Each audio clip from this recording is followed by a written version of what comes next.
Gusto nyo bang lumaki ng mas mabilis ang Aggressive Plus account nyo?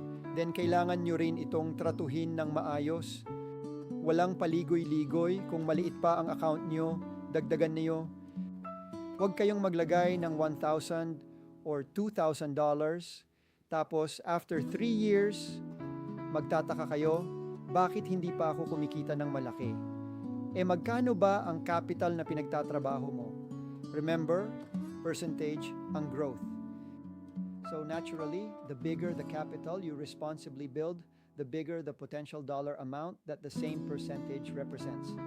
That's why I've always talked about trying to reach that $3,000 sweet spot or around 180,000 pesos as soon as reasonably possible.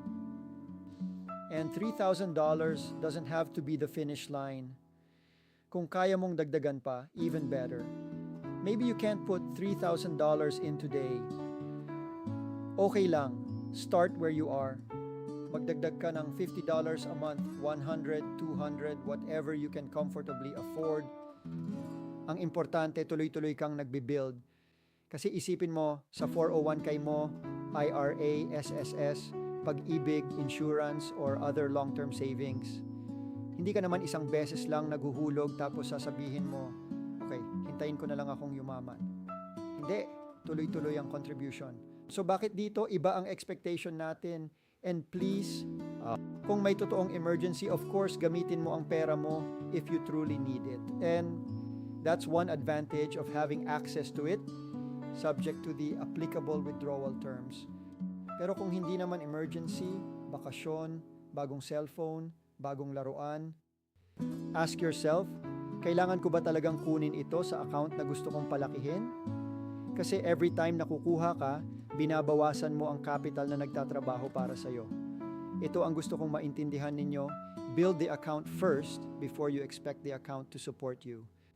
Kung ang goal mo eventually ay extra $500 a month, $1,000 a month, or whatever income you want, you first need to ask, how much capital do I need to build to reasonably support that goal? Hindi. Magkano ang pwede kong i-withdraw ngayon? Kundi, gaano ko kalaki kayang palaguin ito?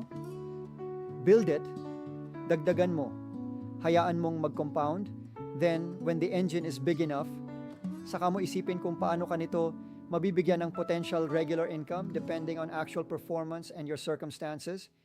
Build the engine first, feed the engine, let it grow, then someday, let the engine pay you. Gusto mong lumaki ang account mo? Then do your part. Huwag mong hintayin na ang account lang ang gumawa ng lahat.